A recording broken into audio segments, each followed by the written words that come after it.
senses that we have. In other words, the sense of sight, the sense of hearing, the sense of smell.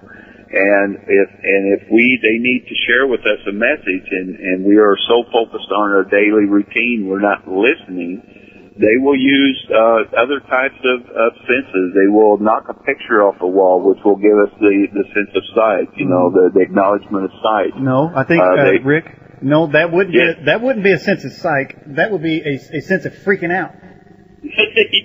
Okay. That'd be a sense of running. Yeah. I'm just saying.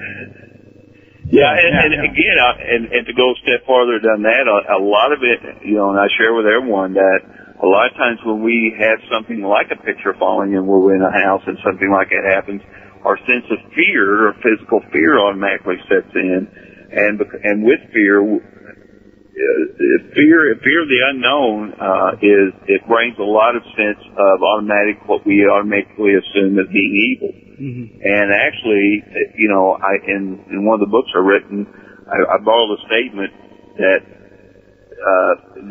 to understand will eliminate the fear. And what I'm sharing is that once you understand the messages or the acknowledgement of what you're getting, this will begin to eliminate the fear, and you'll begin to understand that there is maybe not so much evil there, but just simply a loved one sharing with you that they're around.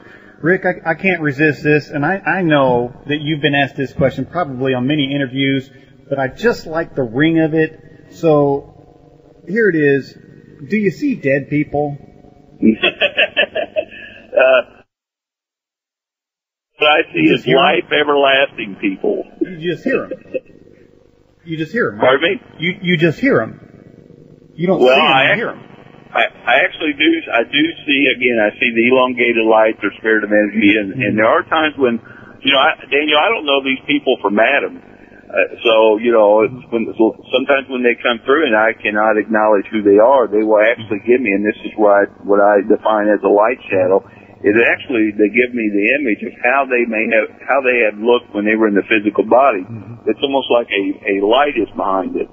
Yeah. It's almost like, and that's why I use a light shadow. It gives me the shape, but they'll normally just do that whenever I need to validate who they are. They're helping me. They're helping me to understand so I can relay the message properly. Have you ever trained or taught someone to hear these voices?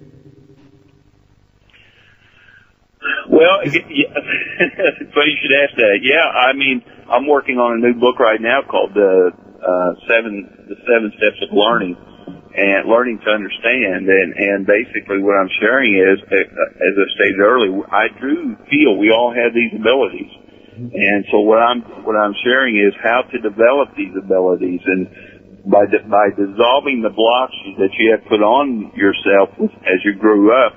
By dissolving these blocks, you'll start to evolve your abilities. And, I'll give you a couple steps. The first step is very important. You must have faith. Faith in your Creator, faith in everlasting life, and faith in yourself. A lot of people are forgetting how, are losing confidence in themselves anymore. And you've got to have faith and belief in yourself. And then the second step is patience, which a lot of us have seemed to have lost that a little bit.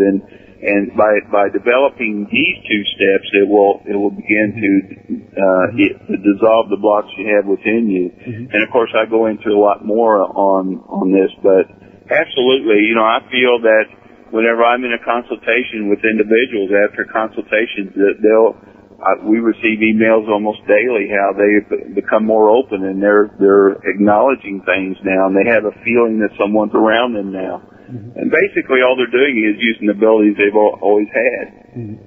Everyone is just tuning in. We are talking with Rick Hayes, who's, as I've described, as a paranormal consultant, but I'm sure he has conversations in which he can elaborate with you. If you'd like to go to his website at lifesgifts.com or lifesgiftseminar.com. Rick is also the author of Stepping Stones, Thoughts Along Life's Path, and You're Not Crazy, You Have a Ghost. Rick, how does someone know if they've had a ghost or they have a ghost? Well, the way we wrote, the reason the book was written was a dear friend of mine had just moved into a home, and the home was built in 1906, and within 2 weeks, her and her family was getting ready to move out because they were having, immediately were having validations. Cabinet doors in the kitchen were being found open, every cabinet door open in the mornings, and they were seeing individuals going up and down stairways, and even what looked like blood stains on the stairway. And just electronics and flickering on and off. And of course, we talk about in the book how you should utilize logic. In other words, if the light's flickering, call an electrician, But she finally, she was a friend of mine, and I finally shared with her my abilities, and by going over there, she actually made the statement. She said, Rick, she said, you've helped us. This was several months after going over there. She said, you've helped us so much. And she said, you helped me to realize that I'm not crazy. I actually do have a ghost. And, I said, well, that'd be a great title for a book. And so, what is a ghost? Again, the media has defined ghost as something as could be evil. A ghost is a presence that may bring harm.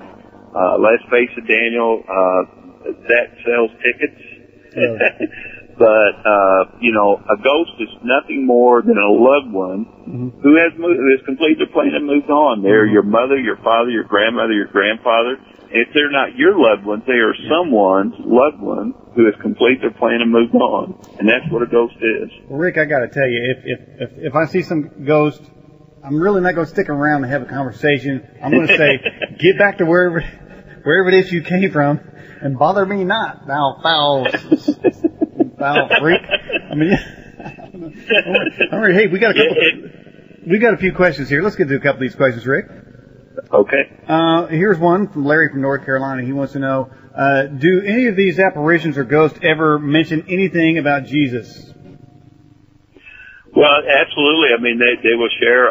It's really funny because I've had many who have came through that not necessarily understood. I don't want to say didn't believe, but didn't really understand the religious aspects of who came down on this earth and shared with us that life is everlasting in a physical body. And then those same presence, those same individuals who have moved on, they will share with us, for me to share with their family. I've had this specifically said, it is real. It is really real. He is real, Oh, really? And it's almost like they're very excited about it. And, so, yeah, they've acknowledged that they've acknowledged our Creator many times. Mm-hmm. All right. And we have this question from Richard. He wants to know, what about evil people that have died? Are they demons, and do you see them too? Well, I do believe that evil is on earth. That, there is an evil being. Again, if you go back to the great book, it states in there